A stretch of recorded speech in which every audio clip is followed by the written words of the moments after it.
Hey guys, it's Ifter, and I'm back with more of the Hex, where this time we're gonna go around and collect some coins. Also, again, I have to remind you, this is post-production me, so some reactions might be, well, already expected, but try to do my best not to make it too obvious. So yeah, coin collection. That's what we're gonna be doing. I don't think these two will be enough for us. No. Apparently I had 3. But that is still not enough. So I'm gonna go on a journey here for more coins. And when I come back, we should be seeing me get the last coins. So yeah. Alright, I think I find a puzzle in here. There's like a little number on the dash that I noticed when I'm going through here. And I think they correspond to those 4 valves on the bottom. So yeah, basically just turn them... Shoot, I don't even remember, and I can't even see in post-production what I'm looking at. But it basically tells you how many times to turn the wheel, and the arrows on the wheels correspond to where it's supposed to be. I think the problem I have here is that I've messed with them a bit. And I have to figure out how to reset it. So that takes a little bit, so let me do that. And there we go, I got it. So it's right, down, right. I forget how I end up figuring that out, but eventually I get to it. I think it's due to how many turns, and I kind of just make a guess that the left and right would be on the same, but I think I just get lucky more than anything. But that should give me just enough coins for the vending machine. Oh, forgot to mention there is a coin, and then I go the wrong way because I'm an idiot. I forgot to mention there is a coin on top of the oven in the kitchen as well. See you in the basement! Woo! Welcome to my basement where there are no dead bodies, just vending machines.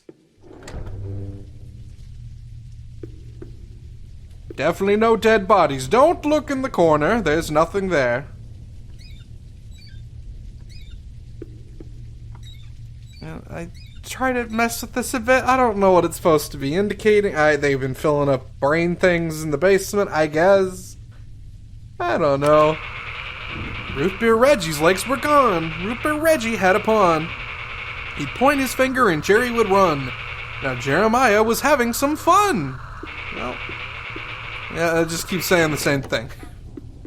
So that was the last vending machine, because I got an achievement for it, so I think that means it's the last. I can't even read what that says, but it doesn't matter. Yeah, there's definitely a huge behind-the-scenes game going on that I have no clue about. I'm definitely not going to be the one to figure it out, but it does give you guys something to look into if you ever did want to pick this game up, because there's a lot to figure out.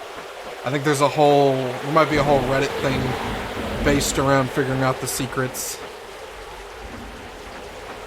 I know there was some online community that was referenced.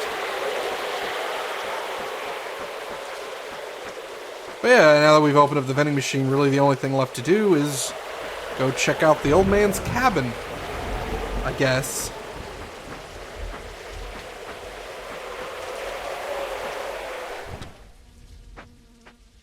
I'm glad I brought the headlamp, though, because...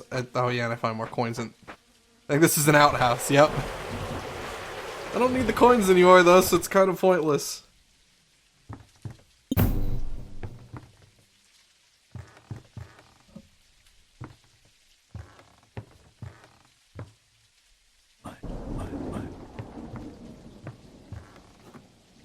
And yeah, this becomes trying to figure out how to route the power in the way we're supposed to. It's not a very hard puzzle, but I don't start it immediately. Yeah, nice little bed, nice little computer. Nice complicated wall thing, more coins that are completely useless to me. Cool stuff. Meaning I probably didn't need to figure out that secret in the room with the valve, or the whatever you call them. The wheels. And yeah, let's play some batteries. This is great. This is good fun and fantastic. I don't even remember what you're supposed to do here. But eventually I figure it out, so it doesn't matter. it's hard to tell how the power is really rooted.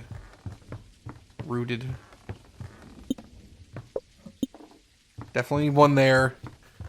I think I end up swapping one to the top slot or something like that. Middle, I think it's just put it there and then put the other one in the top. I think that's where I'm being stupid, but yeah. Do. Gonna play this little ditty on my laptop just for you. I don't know why it's playing that song, but I don't know why it's playing Susanna. Walk. Magnum opus. And now we get to be first person. Right. This is Lionel Snell. If you're hearing this, it's because you turned on the developer commentary for my latest game, my magnum opus really, called Walk. Nice. Very, what's the word? Humble.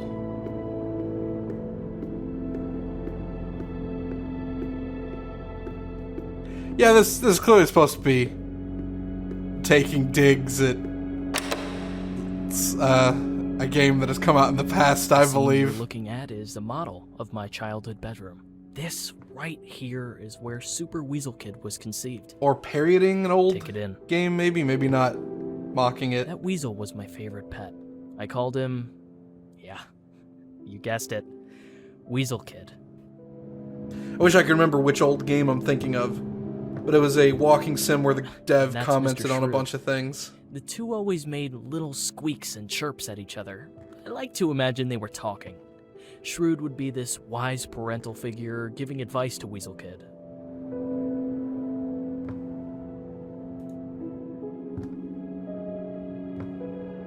My original plan for Walk was to have it be an almost non-interactive experience. Just allow the player to explore and contemplate. Oh. I did some market research though, and well, that kind of game was falling out of vogue. Not much money in it. So I jammed in some real gameplay. So yeah, I thought that since this is about my life as a developer, why not show the player what it's like to make a game? I mean, this is like a way dumbed down version of the stuff I do, but to the average gamer it's a challenge. Yeah, that wasn't a dig at all. So now that they've introduced, this whole first-person mechanic, they immediately just shove us onto a computer to click buttons. I definitely was not happy with this. I mean, the mechanic's cool, but I definitely would have preferred they'd done more with the first-person stuff. I guess it would have just been a walking sim, so I who remember cares? when I first got the jumping code right and hooked it up to a keyboard button. Oh, that dopamine rush electrified my childhood brain. Yeah! Just stay on the cloud. Just don't hop off the cloud. There we go. Fulfillment.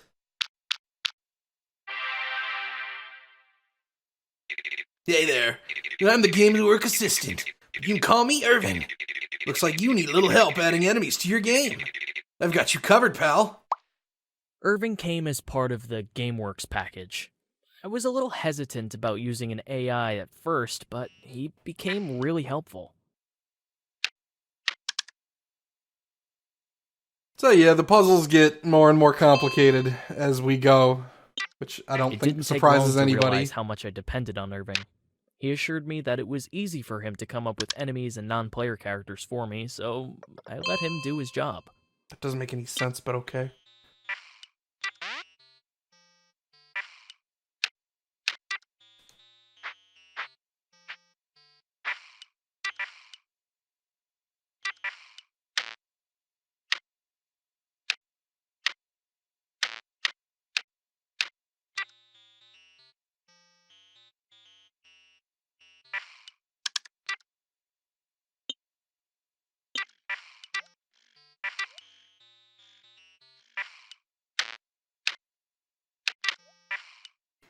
It's like the barest bones of puzzles, and somehow it still takes me way too long.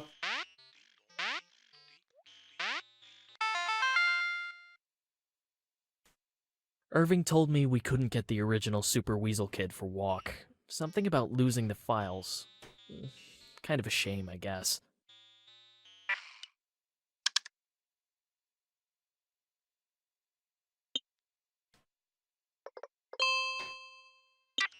And this one seems like it's more complicated, but it's really, really, really, really not.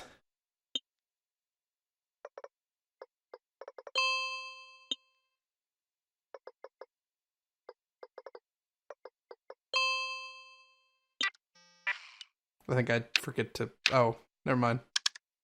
I got it. You just hook everything up to me, I think, is all I have to do. Which seems kind of silly. I mean, you could do some interesting things there, I guess. Moving the Grundas instead, but why, you don't need to.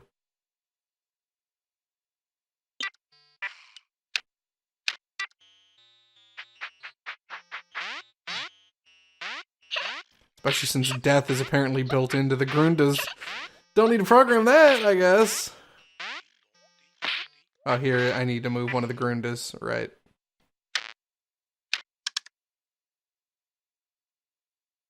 Which is conveniently the easier button to program, too.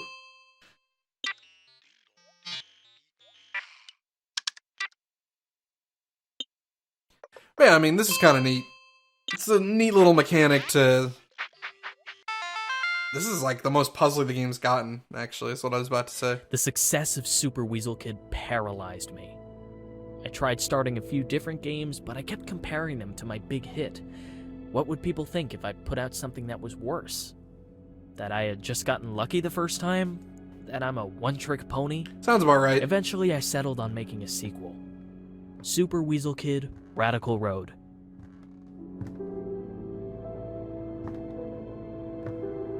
I'd been playing a lot of fighting games at that age. Always loved those. I wanted to make one, but I wasn't quite as talented as I would become. So that's why I just had to add combat to Radical Road. Let's explain some of his choices, at least. Yeah, no, I don't even really need to program much, except the fighting. The fighting, I guess, I have to do. Punch! I guess I could have made the Grunda punch me. I thought it was just exhilarating to beat the shit out of that Grunda. But the critics really came down on me for that part. Can't imagine why. It left me feeling like I had no idea what people wanted. It's because you didn't. But that's whatever, man. Everyone makes mistakes. You just don't turn evil because of them. Radical Road was met with mixed reviews, and it made me panic.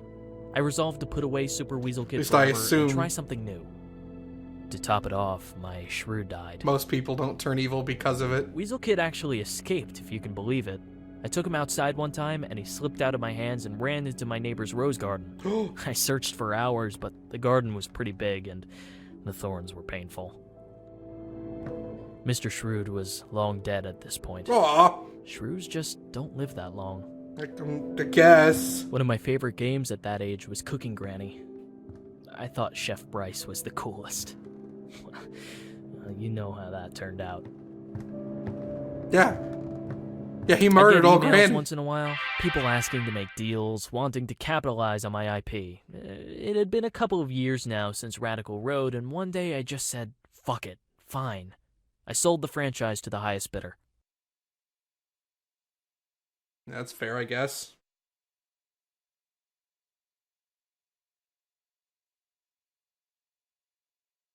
When I saw what they did with Super Weasel Kid, I felt a little part of myself die. But I was 18 years old and loaded. It was actually one of the best years of my life.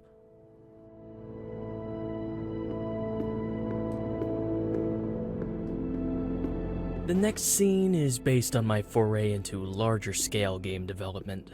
The plan? Make a fighting game. Just jump a little bit higher. At least they bring us back to some first-person stuff. As I was saying, it's not much. I don't get nearly enough credit for starting one of the most popular fighting game franchises in history.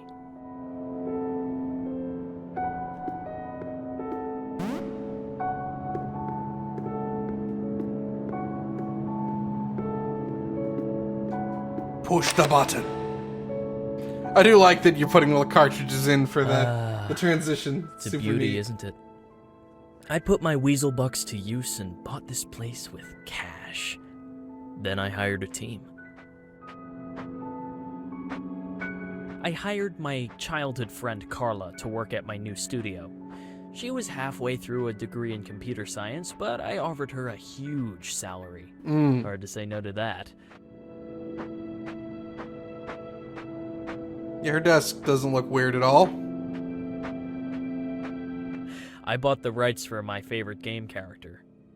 That is, my favorite character I hadn't made myself. Integrating Bryce into Combat Arena was harder than I thought. I had a lot of help from Irving.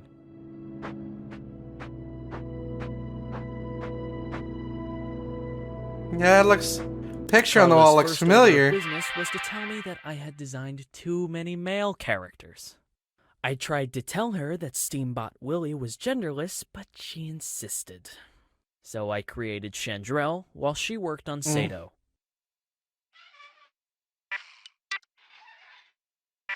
Oh. I really don't like Sato, but Chandrell's not exactly the best character.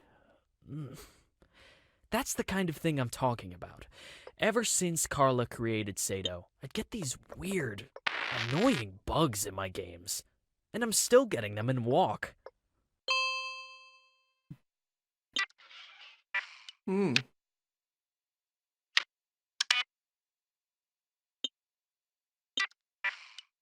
So yeah, block the eye, and then you can do whatever you want. I think this time I don't realize, yeah. I don't realize that the hook's not what I'm trying to grab. Made like a question mark there. I don't know if that has a point. Not exactly sure what Carla did while she was creating Sato. That She told me was some not fun. mumbo jumbo about pushing GameWorks to its limits. That character was eerie, to say the least.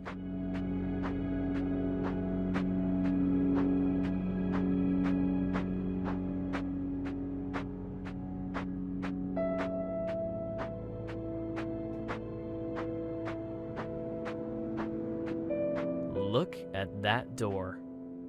That's exactly what it looked like in real life. Solid teak, hand-carved, gold nameplate. I was hiring people who were twice my age. I had to make sure they understood who was in charge. Not full of yourself at all, bud. Nope, not at all. Seem like a great dude. Making Combat Arena gave me my first glimpse into the, well, to be frank, the stupidity and immaturity of gamers. Every damn day, we got complaints about how this or that character was overpowered, underpowered, too boring. Ugh, I never wanted to work on a fighting game again.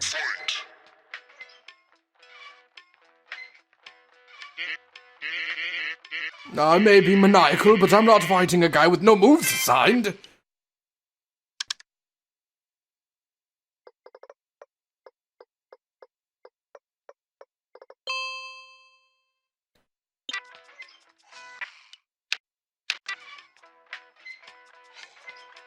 What intricate game creation!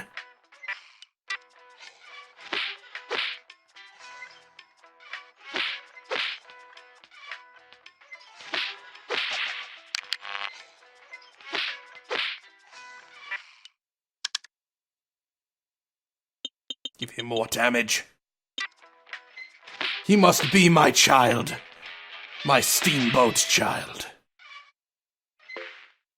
Steamboat Willie is so overpowered. Oh my fucking god. If Willie doesn't get a nerf, I'm quitting the beta and never buying the game. Make Steamboat Willie less powerful. Sorry, Jet. I don't mean to give you a whiny voice.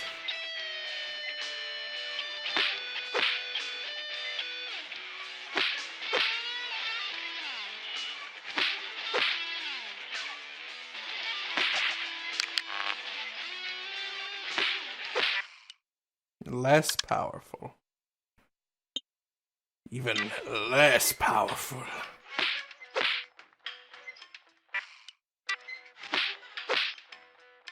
Good. Lose, my steamboat child. My favorite character is Steamboat Willie, and you made him trash. I want to play Willie again. Make Steamboat Willie better. All right, D-Man. The D-Man.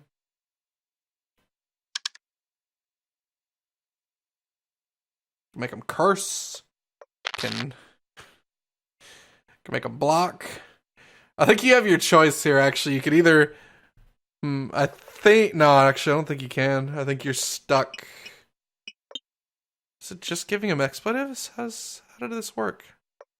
Oh, I don't notice I can grab the eye on the other side. Because for some reason, I'm blind.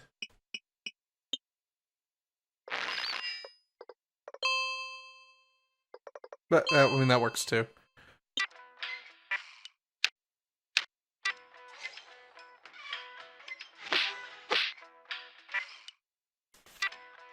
I have to admit, though, coding the punches and kicks was everything. I mean, there was a way there to make him also have I'd expletives. sit in my office for hours just watching these characters go to town on each other. Sometimes they'd look like they could actually feel it.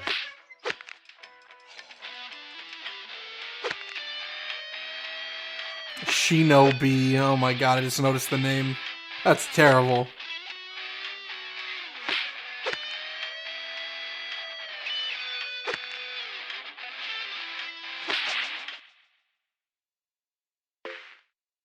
I keep playing against Steamboat Will and he always wins, like every time.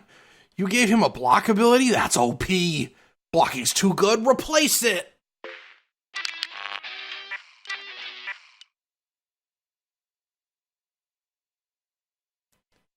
And I think that's actually where I end the video for now. So yeah, thank you guys for watching. If you guys like this video, please leave a like. If you haven't subscribed yet, I'd appreciate you doing so. And share the video and channel with family and friends if you could. That'd be great too. And as always, until next time, everybody, take care.